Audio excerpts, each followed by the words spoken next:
Salam sejahtera Malaysia. Selamat malam, Malaysia. Agenda Daily melaporkan bertajuk Anwar dedah pekung Zahid dalam warka terbuka buat sahabat. Menteri Komunikasi dan Multimedia Tan Sri Anwar Musa yang tidak dicalonkan oleh UMNO bagi mempertahankan parusi Parlimen Keteri dalam pilihan raya umum ke-15 PRU 15 pada 19 November ini hari ini membuka pekung Presiden UMNO Datuk Seri Ahmad Zahid Hamidi. Menerusi satu warga terluka dan kecewa yang dimuat naik dalam Facebook beliau hari ini 3 November, Anwar mendedahkan Zahid menandatangani surat kepada Yang di-Pertuan Agong menyatakan ahli parlimen bersetuju melantik pengerusi Pakatan Harapan PH Datuk Seri Anwar Ibrahim sebagai Perdana Menteri. Zahid dan Anwar sudah diketahui adalah kenalan rapat sejak zaman pemuda UMNO dahulu, malah kedua-duanya sering bertukar dan berkongsi strategi politik masing-masing. Anwar juga mendedahkan rancangan untuk menggagalkan bajet 2021 ketika mentadbir Kerajaan Perikatan Nasional PN dipimpin Tan Sri Mahyudin Yassin, tetapi turut berjaya digagalkan. Namun tindakan kita tentunya tidak disenangi Presiden. Jelas pembubaran Parlimen yang mahu disegerakan telah diambil kesempatan, kata Anwar lagi. Berikut adalah warka terbuka buat sahabat yang terluka atau kecewa. Assalamualaikum sahabat yang dikasihi, semoga kalian dalam keadaan yang baik serta sihat walafiat di kawasan masing-masing.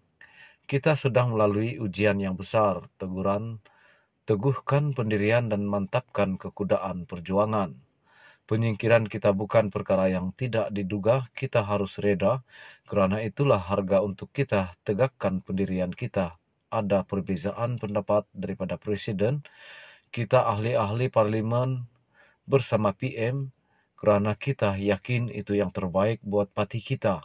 Kita sering berbeza pendapat dengan Presiden parti kita, akan tetapi kita tidak pernah membelakangkan parti, malah kita istiqamah mempertahankannya di dalam maupun di luar parlimen.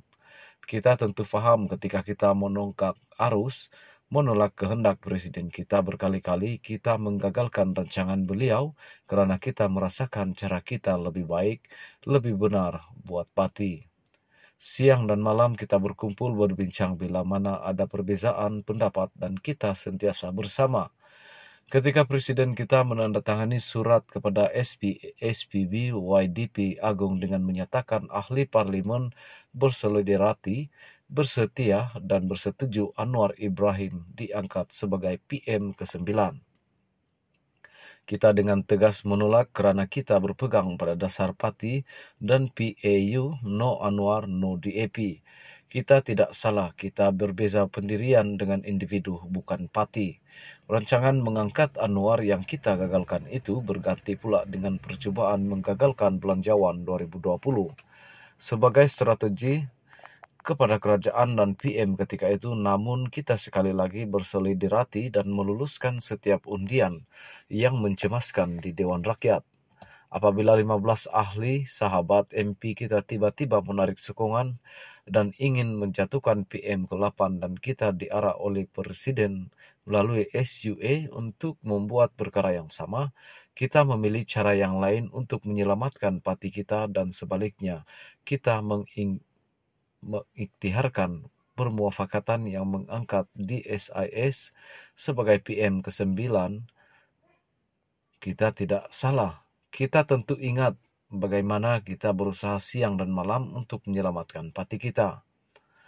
Banyak lagi perkara dan peristiwa bagaimana kita ahli parlimen dan PM berperanan dan berusaha untuk membawa UMNO BN ke mana kita berada hari ini dan kita tidak bersalah. Teruskan semangat muafakat dan perpaduan, tolak keangkuhan dan kesombongan. Jangan jadikan parti perisai badan melindungi kecurangan. Amanah rakyat jangan disia-siakan dan dicurangi. Terima seadanya soal percalonan dan kesabaran, rapatkan semula saf dan terus berjuang. Tan Sri Anwar Musa, Ketua UMNO Bahagian Keteri, Presiden MN Malaysia.